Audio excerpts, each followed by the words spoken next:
Hello guys, तो आज के मैं इस वीडियो में class 10th social science economics का पार्ट का वीकली प्रैक्टिस शीट नंबर 3 जो कि कॉम्पिटेंसी टेस्ट आपका होना है 30 अगस्त को, उसके बारे में हम लोग इस चैप्टर में डिटेल में पढ़ेंगे क्लास 10th की। तो इकोनॉमिक्स का लेसन नंबर 1 है हमारे पास इकोनॉमिक्स एंड इंट्रोडक्शन। इसके जो हमारे 15 क्वेश्चन है उसको हम डिटेल में समझेंगे और इस वीडियो को देखने के बाद आपको किसी भी क्वेश्चन में किसी भी तरह का डाउट नहीं रहेगा। ठीक है, तो चलिए इस वीडियो को हम शुरू करते हैं। तो सबसे पहला क्वेश्चन है हमारे पास, in today's time everyone wants to earn more and more money to cater his unlimited wants. तो क्या बोल रहा है, आज के समय में हर कोई इंसान चाहता है कि वो ज़्यादा से ज़्यादा पैसा कमाए ताकि वो अपनी जो अनलिमिटेड ज़रूरतें हैं उनको पूरी कर सके। Also everyone wants to know make proper use of one's money. और साथ में लोग ये भी चाहते हैं कि वो अपने पैसे का सही तरीके से इस्तेमाल करना सीखें। Which subject provide solution to all this problems. तो बताइए कौन सा ऐसा सब्जेक्ट है जो इन सभी प्रॉब्लम को सॉल्व आउट करता है। तो देखिए गाइस, सिंपल सी चीज़ याद रखिए, जब भी आपकी पैसे की बात हो, चाहे पैसे खर्च करने की बात हो, पैसे कमाने की बात हो, पैसे से रिलेटेड कोई भी बात हो, तो उसको हम किस में डील करते हैं, उसको हम इकोनॉमिक्स में डील करते हैं। ठीक है, तो पैसे से रिलेटेड कहीं भी किसी भी तरह की बात हो रही हो तो उसको हम इकोनॉमिक्स में डील करते हैं। ठीक है, तो पहले क्वेश्चन का हमारा आंसर हो जाता है ऑप्शन नंबर बी, इकोनॉमिक्स। ठीक है, ये क्वेश्चन क्लियर है। अब हम चलते हैं क्वेश्चन नंबर दूसरे पे। क्वेश्चन नंबर 2 है हमारे पास, which branch of economics study the economic activities on an individual level और ए फैमिली लेवल। तो क्या बोल रहा है इकोनॉमिक्स का कौन सा ऐसा पार्ट किसी भी व्यक्ति के इंडिविजुअल लेवल पर और उसके परिवार के लेवल पर जो भी वो एक्टिविटीज़ कर रहे हैं उसको स्टडी करने में मदद करते हैं। ठीक है, तो एक चीज़ याद रखिएगा, हमारे पास दो इकोनॉमिक्स होती हैं। ठीक है, इकोनॉमिक्स के दो पार्ट होते हैं, एक होता है हमारे पास माइक्रो इकोनॉमिक्स और एक होता है हमारे पास मैक्रो इकोनॉमिक्स। देखो एग्जाम्पल लेते हैं हम सब्जी वाले का। जैसे मान लीजिए कि आपके घर के आसपास कोई सब्जी वाला रहता है। ठीक है, तो अगर वो सब्जी वाला, हमें ये स्टडी करना हो कि वो सब्जी वाला दिन भर में कितने पैसे कमाता है, वो अपने पैसे का इस्तेमाल किस तरीके से करता है, कहाँ पे स्पेंड करता है। ठीक है, तो वो आएंगे माइक्रो इकोनॉमिक्स में। ठीक है, हम एक सब्जी वाले की बात कर रहे हैं। इसी तरीके से मान लो हमें ये पता करना है कि पूरे भारत में जितने सब्जी वाले हैं वो कितना पैसा कमाते हैं, कहाँ पर स्पेंड करते हैं, किस तरीके से यूज़ करते हैं, तो वो मैक्रो लेवल हो जाएगा। मैक्रो लेवल मतलब बड़े लेवल पर। ठीक है, जब हम उसी सब्जी वाले को, सिर्फ एक सब्जी वाले के बारे में सारी जानकारी इकट्ठा कर रहे थे तो इसे हम बोलेंगे माइक्रो इकोनॉमिक्स। और जब पूरे भारत के सब्जी वाले के, यानी कि बड़े लेवल पे सब्जी वाले की स्टडी करेंगे कि वो कितना पैसा कमाते हैं, कहाँ यूज़ करते हैं, उसे हम बोलेंगे मैक्रो इकोनॉमिक्स। सेम इसी तरीके से अगर किसी इंडिविजुअल लेवल पर, यानी कि किसी एक इंसान के बारे में पता करना हो कि वो इंसान कितना पैसा कमाता है और कितना खर्च करता है, तो इसे हम बोलेंगे माइक्रो इकोनॉमिक्स। ठीक है, इसी तरीके से अगर भारत के हर एक नागरिक की, भारत में मान लो 150 करोड़ जनसंख्या, तो 150 करोड़ जनसंख्या कि हर एक इंसान कितना पैसा कमाता है, कहाँ यूज़ करता है, तो वो आ जाएगा मैक्रो लेवल, मैक्रो इकोनॉमिक्स। ठीक है, तो इस क्वेश्चन में ये पूछा था कि इकोनॉमिक्स का वो कौन सा ब्रांच होगा जिसमें इंडिविजुअल लेवल और फैमिली लेवल पर जो इकोनॉमिक एक्टिविटीज़ होती हैं उनको स्टडी किया जाता है। ठीक है, तो याद रखिए एक परिवार के लेवल पर या एक इंसान के लेवल पर कि वो पैसा कहाँ इस्तेमाल कर रहा है, किस तरीके से यूज़ कर रहा है, उसको हम लोग डील किस में करते हैं, माइक्रो इकोनॉमिक्स में। ठीक है, तो इसका आंसर आ जाएगा micro economics, option number A. तो चलिए अब हम नेक्स्ट क्वेश्चन पे बढ़ते हैं। अगला हमारा क्वेश्चन नंबर 3 है। इसमें बोल रहा है as a student your income is zero. बोल रहा है विद्यार्थी होने के नाते आपकी जो इनकम है, आपकी जो कमाई है वो जीरो है। ठीक है, but still you consume many things in a day. मगर बोल रहा है कि आप फिर भी दिन में बहुत सारी ऐसी चीज़ों का इस्तेमाल करते हो, कंज्यूम करते हो। ठीक है, आपकी इनकम जीरो है मगर दिन भर में आप बहुत सारे पैसे फिर भी खर्च करते हो। ठीक है, what is this amount of consumption called. तो बोल रहे इस कंजम्पशन को हम लोग क्या बोलेंगे। ठीक है, आपकी इनकम जीरो है मगर फिर भी आप दिन भर में बहुत सारे ऐसे पैसे खर्च करते हो या फिर ज़रूरत की चीज़ों का इस्तेमाल करते हो, यानी कि आप कंजम्पशन कर रहे हो, तो इसको हम लोग क्या बोलेंगे, तो इसको हम लोग बोलेंगे ऑटोनोमस कंजम्पशन। तो इस चीज़ को समझिएगा कि ऑटोनोमस कंजम्पशन का क्या मतलब होता है। देखो हमारी बेसिक नीड्स को पूरी करने के लिए हमें कुछ चीज़ों की ज़रूरत होती है, जैसे रोटी, कपड़ा, मकान। ठीक है, अब किसी इंसान की इनकम चाहे जीरो हो, चाहे कोई इंसान कितना भी कमाता हो, मगर ये जो बेसिक नीड्स हैं ये इसे पूरी करनी होती है। ठीक है, ये पूरी करेगा ही करेगा। ठीक है, तो जिस भी इंसान की कमाई जीरो होती है मगर फिर भी वो अपनी बेसिक नीड्स को पूरा करने की कोशिश करता है। ठीक है, खाना पीना ये सारी चीज़ें, भले इनकम उसकी ज़ीरो हो मगर अपनी वो बेसिक ज़रूरतों को पूरा करने की पूरी कोशिश करता है और उसको पूरा करता है। तो इस तरह की जो कंजम्पशन होती है, इस तरह का जो उपभोग होता है, इसको हम लोग बोलते हैं ऑटोनोमस कंजम्पशन। तो ऑटोनोमस कंजम्पशन का अर्थ होता है कि कोई इंसान जिसकी कमाई ज़ीरो है फिर भी वो इनकम खर्च कर रहा है, अपनी ज़रूरतों को पूरा करने के लिए पैसे खर्च कर रहा है, चाहे वो परिवार पे डिपेंडेंट है या किसी और पे डिपेंडेंट है। तो इस तरह के कंजम्पशन को हम लोग बोलेंगे ऑटोनोमस कंजम्पशन। तो चलिए अगले क्वेश्चन पे बढ़ते हैं। तो इस क्वेश्चन का राइट आंसर क्या था? Option number A, autonomous consumption. तो चलिए नेक्स्ट क्वेश्चन पे हम लोग बढ़ते हैं। तो क्वेश्चन नंबर 4 है हमारे पास। इसमें क्या पूछ रहा है? इसमें बोल रहा है if Ram's income is ₹5,000 per month. बोल रहा है अगर मान लीजिए राम की जो इनकम है वो 50,000 रुपये पर मंथ है, ठीक है, and he spend 30,000 rupees every month. उस 50,000 रुपये में से वो हर महीने 30,000 रुपये को खर्च कर देता है टू मीट हीज नीड्स, अपनी ज़रूरतों को पूरा करने के लिए, ठीक है। If ₹30,000 will be his consumption. बोला अगर 30,000 रुपये उसके कंजम्पशन है। कंजम्पशन का मतलब ये होता है कि अपनी ज़रूरत को पूरा करने के लिए किसी भी चीज़ का जब आप इस्तेमाल करते हो, ठीक है। तो जैसे राम की इनकम है 50,000 रुपये, 50,000 रुपये में से इसने अपनी ज़रूरतों पर यानी कि कंजम्पशन पर कितने रुपये खर्च कर दिए? 30,000 रुपये खर्च कर दिए, ठीक है। तो बोल रहा है if is consumption expenditure then what will the remaining sum of ₹20,000 non age. तो बोल रहा है अगर 50,000 रुपये में से 50,000 रुपये में से उसने 30,000 रुपये खर्च कर दिए तो बाकी जो बचे 20,000 रुपये, इस 20,000 रुपये को हम लोग क्या कहेंगे? तो सिंपल सी बात है कि अगर उसकी इनकम है 50,000 में से 30,000 खर्च कर दिए तो जो 20,000 बचा है उसको बोलेंगे सेविंग, बचत, ठीक है। तो इस क्वेश्चन का राइट आंसर हो गया ऑप्शन नंबर सी, सेविंग। तो चलिए अगले क्वेश्चन पे बढ़ते हैं। अगला क्वेश्चन है हमारे पास, it is measured by the government of India on weekly basis, ठीक है। It includes a certain set of commodities. It is constructed on the basis of price prevailing in the wholesale market. Tell which measure of inflation this, ठीक है। तो क्या बोल रहा है? बोल रहा है कि इस तरह की जो मेज़र है, इस तरह का जो माप है सरकार हर हफ्ते करती है, ठीक है। और किन चीज़ों पे माप करती है? बेसिक कमोडिटीज़ पर, मतलब कि कुछ जो बेसिक चीज़ें होती हैं, यानी कि ऐसी बेसिक चीज़ें जैसे खाने पीने की चीज़ें, ठीक है, कुछ बेसिक चीज़ें जो सबके लिए ज़रूरी हैं, ठीक है। और सरकार क्या करती है? सरकार इससे ये पता लगाती है कि होलसेल मार्केट में प्राइसेस बढ़ें कि घटें, ठीक है। तो इस चीज़ को, इस तरह की इन्फ्लेशन को क्या कहेंगे? तो देखिए ये क्वेश्चन थोड़ा सा कॉम्प्लिकेटेड है, इसको हम आसान भाषा में समझते हैं, ठीक है। मान लीजिए कि आप चॉकलेट का एक बॉक्स मान लीजिए आप एक चॉकलेट नहीं खरीदते हैं, आप चॉकलेट का पूरा डब्बा ही खरीद लेते हैं, ठीक है। तो जब आपने चॉकलेट का पूरा डब्बा खरीद लिया, ठीक है, तो इसको हम लोग क्या बोलेंगे? इसे हम बोलेंगे होलसेल में, ठीक है। यानी कि आपने पूरा डब्बा ही खरीद लिया तो इसको हम बोलेंगे होलसेल प्राइस में आपने इसे खरीद लिया, ठीक है। अब आप चेक कर रहे हो कि अब आप देख रहे हो मार्केट में हर हफ्ते कि इस चॉकलेट के जो प्राइजेस है बढ़ रहे हैं कि घट रहे हैं, ठीक है। तो ये आप स्टडी कर रहे हो। इसी तरीके से सरकार भी क्या करती है? होलसेल में बहुत सारे सामान को खरीद लेती है, ठीक है, चाहे वो खाने पीने की चीज़ हो, चाहे कोई सामान हो, और वो चेक करती है कि हर हफ्ते चेक करती है कि उन जो प्राइजेस में कुछ बढ़ोतरी हो रही कि कुछ घट रहा है, ठीक है। तो अगर बढ़ोतरी हो रही है, मान लीजिए कोई सामान 50 रुपये का था, अगर उसकी कीमत बढ़ के 100 रुपये हो गई तो इसको हम लोग क्या बोलेंगे? इसको हम लोग बोलेंगे इन्फ्लेशन, यानी कि महंगाई आ गई, ठीक है। तो इस तरह की इन्फ्लेशन को हम लोग क्या बोलते हैं? Wholesale price index. इसका मतलब क्या चीज़ है कि मार्केट के अंदर जो होलसेल रेट पे हम लोग कुछ भी खरीदते हैं, मान लीजिए मैंने पेन खरीदा, एक पेन नहीं खरीदा, मैंने 100 पेन का पूरा डब्बा ही खरीद लिया, तो मैंने किस पे खरीदा? इसे होलसेल रेट पर खरीदा, ठीक है। तो ये जो 100 रुपये का पेन का डब्बा है, मैं चेक करूंगा, सरकार चेक करेगी कि इस पेन के जो प्राइसेस है बढ़ रहे हैं कि घट रहे हैं।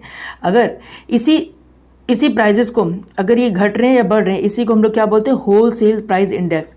मतलब कि होलसेल प्राइस इंडेक्स के माध्यम से ये पता लगाया जाता है कि मार्केट के अंदर जो सरकार चेक करती है कि जो बेसिक कमोडिटीज़ है, बेसिक चीज़ें, उनकी प्राइजेस घट रही हैं कि बढ़ रही हैं, ठीक है। तो ये चीज़ आपको समझ में आ गया होगा कि होलसेल प्राइस इंडेक्स क्या होता है। तो होलसेल प्राइस इंडेक्स का मतलब ये होता है कि सरकार हर हफ्ते कुछ बेसिक चीज़ों पर, ठीक है, कुछ बेसिक चीज़ों पर ये चेक करती है कि उनके प्राइसेस घट रहे हैं कि बढ़ रहे हैं। और वो बेसिक चीज़ों पर कहाँ चेक करती है? वो होलसेल मार्केट में चेक करती है कि होलसेल मार्केट में जितने भी सामान आए हैं उनके प्राइसेस घट रहे हैं कि बढ़ रहे हैं, ठीक है। तो इस तरह की इन्फ्लेशन को हम लोग क्या बोलते हैं? इस तरह की इन्फ्लेशन को बोलते हैं, महंगाई को बोलते हैं होलसेल प्राइस इंडेक्स। तो इस क्वेश्चन का राइट आंसर हो गया ऑप्शन नंबर बी। तो चलिए नेक्स्ट क्वेश्चन पे बढ़ते हैं। अब हम नेक्स्ट क्वेश्चन क्या है हमारे पास? When aggregate demand in the economy exceed aggregate supply then this leads to shortage of goods in the economy.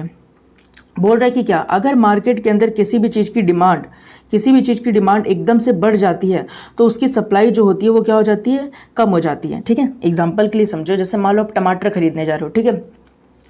अब मान लो मार्केट के अंदर टमाटर आ ही नहीं रहा है तो क्या होगा, टमाटर की डिमांड बढ़ जाएगी, यानी कि हर कोई इंसान चाह रहा है कि वो टमाटर खरीदे, मगर टमाटर की सप्लाई नहीं हो पा रही है। तो किसी चीज़ की जब डिमांड बढ़ जाती है तो किसी भी चीज़ की जब सप्लाई कम हो जाती है तो उसकी क्या हो जाती है, डिमांड बढ़ जाती है, ठीक है। So the entrepreneurs increase the prices of the goods. इस वजह से क्या होता है कि किसी भी चीज़ की जो प्राइसेस में एंटरप्रेन्योर्स, जो दुकानदार वगैरह होते हैं, वो क्या कर देते हैं, प्राइसेस को बढ़ा देते हैं, ठीक है। मान लो मेरे पास 1 ही किलो टमाटर है, ठीक है, और इसकी सप्लाई यानी कम है, यानी कि 1 ही किलो टमाटर की डिमांड काफ़ी बढ़ गई है, तो मैं किसे बेचूंगा, मैं उस इंसान को बेचूंगा ना जो मुझे इसकी कीमत सबसे ज़्यादा देगा, यानी कि मैं उसकी प्राइस को बढ़ा दूंगा, ठीक है। तो बोल रहे इस तरह की इन्फ्लेशन को, इस तरह की महंगाई को हम लोग क्या बोलते हैं, तो इसका राइट आंसर क्या है, डिमांड पुल इन्फ्लेशन। मतलब कि सप्लाई के कम होने से जब डिमांड बढ़ जाती है, तो डिमांड बढ़ने के कारण जब चीज़ों के प्राइस में बढ़ोतरी होती है, तो इस तरह के इन्फ्लेशन को हम लोग बोलते हैं डिमांड पुल इन्फ्लेशन। मतलब कि डिमांड की वजह से जो महंगाई आई है उसको हम बोलते हैं डिमांड पुल इन्फ्लेशन। तो इस क्वेश्चन का ऑप्शन नंबर ए हो गया। तो चलिए अब हम नेक्स्ट क्वेश्चन की तरफ बढ़ते हैं। अगला 7th क्वेश्चन क्या है हमारे पास, What is a systematic record of all payments and receipts made by a country to other countries during a specific period of time called? बोल रहा है क्या, एक देश का, जैसे मान लीजिए ये भारत है और ये अमेरिका है, ठीक है, तो एक देश का दूसरे देश के साथ, ठीक है, जितने भी पेमेंट हुए हैं, ठीक है, कोई किसी भी सामान से रिलेटेड जितने भी पेमेंट हुए हैं, चाहे पेमेंट आया है चाहे पेमेंट गया है, ठीक है, एक कंट्री का दूसरी कंट्री के साथ एक फिक्स पीरियड में, मान लो 1 साल में, 1 ईयर में, तो 1 साल के अंदर जितने भी पेमेंट हुआ है एक कंट्री का दूसरी कंट्री के साथ, ठीक है, इसको हम लोग क्या बोलते हैं, तो इसको हम लोग बोलते हैं बैलेंस ऑफ पेमेंट, ठीक है, तो इसको हम बोलते हैं बैलेंस ऑफ पेमेंट। तो बैलेंस ऑफ पेमेंट का क्या मतलब होता है कि एक कंट्री का दूसरी कंट्री के साथ एक ईयर में जो भी सिस्टमैटिक रिकॉर्ड होता है पेमेंट्स का, कोई भी पेमेंट जो लेन देन की गई है, ठीक है, एक साल के अंदर एक सिस्टमैटिक वे में, इसको हम लोग बोलते हैं बैलेंस ऑफ पेमेंट। तो इस क्वेश्चन का आंसर हो गया ऑप्शन नंबर बी, ठीक है। तो चलिए अब बढ़ते हैं नेक्स्ट क्वेश्चन की तरफ। क्वेश्चन नंबर 8 हमारे पास क्या है, in which branch of economics are aggregate demand, aggregate supply, aggregate consumption and national income etcetera study on a large scale. बोल रहा है कि इकोनॉमिक्स के किस ब्रांच में हम लोग ये स्टडी करते हैं कि जब बहुत बड़े लेवल पे डिमांड बढ़ी हो, ठीक है, बहुत बड़े लेवल पे सप्लाई आ रही हो, बहुत बड़े लेवल पे कंजम्पशन किया जा रहा हो, मतलब कि अपनी ज़रूरतों को पूरा करने के लिए इस्तेमाल किया जा रहा हो, और नेशनल इनकम हो, ठीक है, तो इसको किस लेवल पे स्टडी करते हैं। तो देखो मैंने बताया था, जब हम लोग पूरे एक देश के लेवल पर हम ये स्टडी करते हैं कि डिमांड कितनी बढ़ी है, सप्लाई कितनी बढ़ी है, लोग कितनी चीज़ों का इस्तेमाल करें, लोग कितना खर्च करें पूरे देश के लेवल पर, तो ये बड़े लेवल पर जब हम स्टडी करते हैं तो इसको हम लोग बोलते हैं मैक्रो इकोनॉमिक्स, ठीक है। तो क्वेश्चन नंबर 8 का आंसर हो गया ए, मैक्रो इकोनॉमिक्स। तो चलिए अब क्वेश्चन नंबर 9 की तरफ बढ़ते हैं। क्वेश्चन नंबर 9 हमारे पास क्या है, बोला what is the policy followed by the central bank and the government of country which controls the demand and supply of money and it all related expected call, ठीक है। तो बोल रहे कौन सी ऐसी पॉलिसी का इस्तेमाल सेंट्रल बैंक और देश की जो गवर्नमेंट होती है वो करती है ताकि देश के अंदर डिमांड और सप्लाई को मेंटेन किया जा सके, ठीक है, बढ़ने ना दिया जा सके। तो याद रखिए, जैसे एग्जांपल के लिए मान लीजिए किसी चीज़ की अगर डिमांड बढ़ जाएगी तो पता है क्या हो जाएगा, किसी चीज़ की अगर डिमांड बहुत ज़्यादा बढ़ जाएगी तो उसकी सप्लाई क्या हो जाएगी, कम हो जाएगी, ठीक है। अगर मान लो टमाटर की डिमांड बहुत ज़्यादा बढ़ गई तो इसकी सप्लाई हो जाएगी कम। साथ ही साथ किसी चीज़ की अगर सप्लाई भी बहुत ज़्यादा हो गई तो उसकी डिमांड हो जाएगी कम। मान लो मार्केट में टमाटर इतने ज़्यादा आ गए क्योंकि उससे पूछने वाला नहीं है, तो क्या होगा, उसकी डिमांड कम हो जाएगी, टमाटर सड़ने लग जाएंगे। तो इसी तरीके से सरकार हर एक चीज़ पर बैलेंस मेंटेन करके रखती है, ठीक है, कि ना ही किसी भी चीज़ की डिमांड बहुत ज़्यादा बढ़ जाए, ना ही किसी चीज़ की सप्लाई बहुत ज़्यादा कम हो जाए। तो सरकार क्या करती है, इन सारी चीज़ों को मेंटेन करके रखती है, ठीक है। तो ये सारी चीज़ें किस में होती हैं, ये सारी चीज़ें होती हैं किसमें, मॉनेटरी पॉलिसी में। तो ऑप्शन नंबर सी हो गया इसका आंसर। मॉनेटरी पॉलिसी में सरकार करती क्या चीज़ है, हल्का से समझ लो, सरकार मनी सप्लाई को मेंटेन करती है, यानी कि हर एक नागरिक के पास, यानी कि मार्केट में कितना पैसा होना चाहिए सरकार मेंटेन करके रखती है। यानी कि मनी सप्लाई को, अगर डिमांड किसी भी चीज़ की कम हो रही है, डिमांड अगर किसी चीज़ की, अगर मान लीजिए महंगाई आ गई है तो सरकार क्या करेगी, मनी सप्लाई को क्या कर देगी, बढ़ा देगी, मनी सप्लाई को बढ़ा देगी। किस तरीके से बढ़ा देती है, नोट छाप कर या फिर टैक्स वगैरह कम कर, दाम को कम करके तो मनी सप्लाई को बढ़ा देती है। इसी तरीके से अगर मान लो बहुत ज़्यादा डिमांड लोगों की बढ़ गई है तो मनी सप्लाई को क्या कर देती है, कम कर देती है, यानी कि चीज़ों के दाम को महंगा कर देती है, इंटरेस्ट रेट बढ़ा देती है। ठीक है, तो सरकार का ओवरऑल काम क्या चीज़ होता है कि देश के अंदर मेंटेन करके रखना कि किसी भी चीज़ की डिमांड बहुत ज़्यादा ना बढ़ जाए और किसी चीज़ की सप्लाई बहुत ज़्यादा ना कम हो जाए, साथ साथ में किसी चीज़ की सप्लाई बहुत ज़्यादा ना हो जाए, डिमांड बहुत ज़्यादा कम ना हो जाए। इन सारी चीज़ों को मेंटेन करने का काम सरकार करती है और किस पॉलिसी के थ्रू करती है, मॉनेटरी पॉलिसी के थ्रू करती है। तो क्वेश्चन नंबर 9 का राइट ऑप्शन हो गया ऑप्शन नंबर सी। तो चलिए अब नेक्स्ट क्वेश्चन की तरफ बढ़ते हैं। क्वेश्चन नंबर 10 हमारे पास क्या है, at what rate do commercial banks borrow short term loan from the central bank by pledging government security to. तो बोले कमर्शियल बैंक पता है किसे बोलते हैं, जो हमारे प्राइवेट बैंक्स होते हैं इन्हें हम कमर्शियल बैंक्स वगैरह बोलते हैं।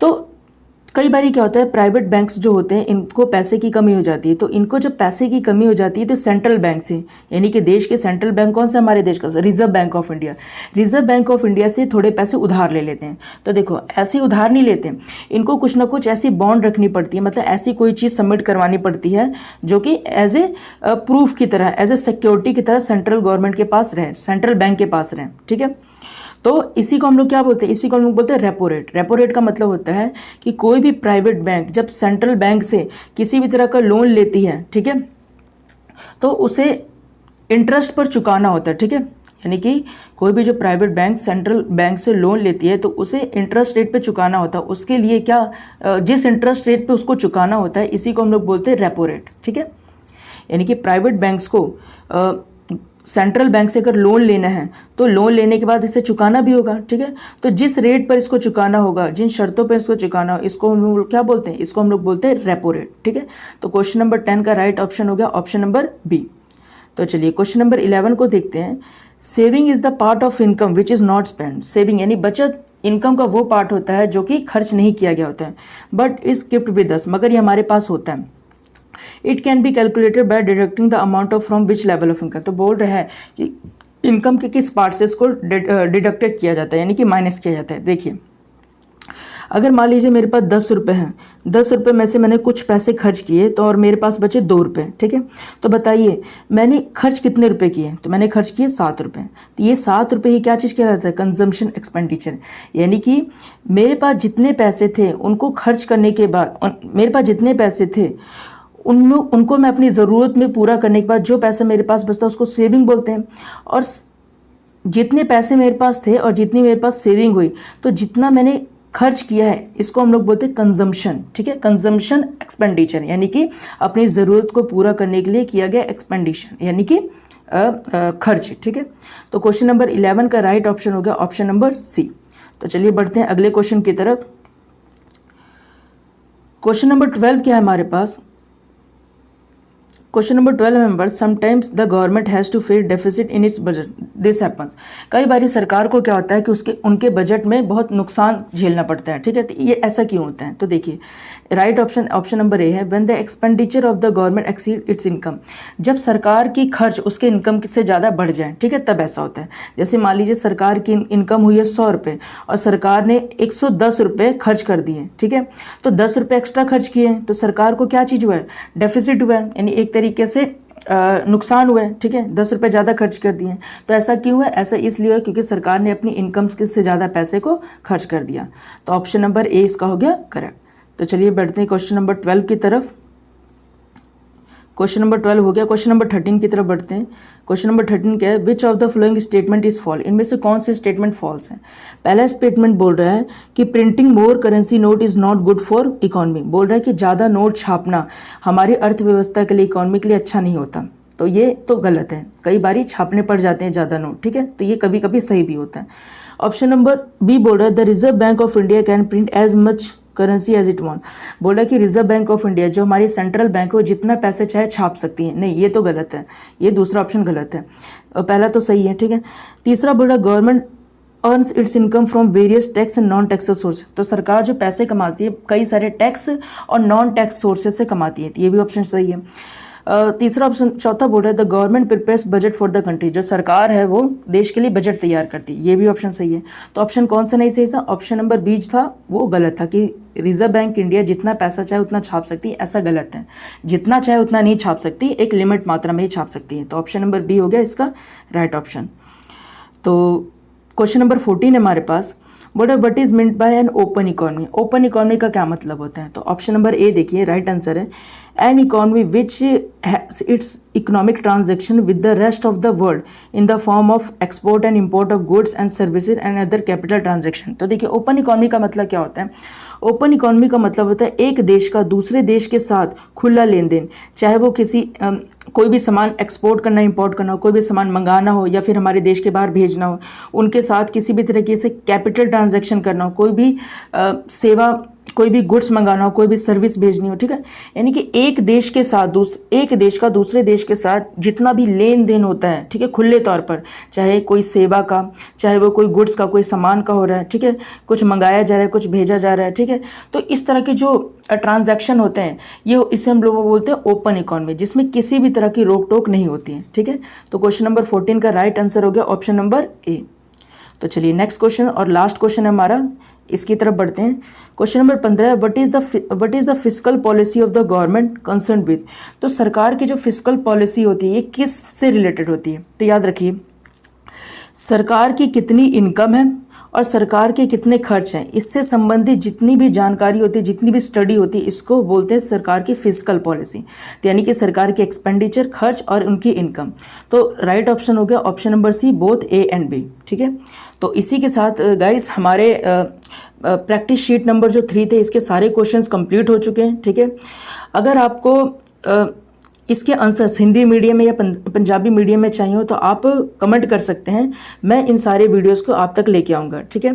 और बाकी जितने भी सब्जेक्ट्स के क्लास 6 to 8 और 10th और 4th 5th जिस भी क्लासेस के आपको आंसर चाहिए होंगे प्रैक्टिस शीट के, आप कमेंट में बता सकते हैं, मैं उन सारे लेक्चर्स को अपलोड कर दूंगा। तो चलिए मिलते हैं नेक्स्ट वीडियो में, तब तक थैंक यू वेरी मच।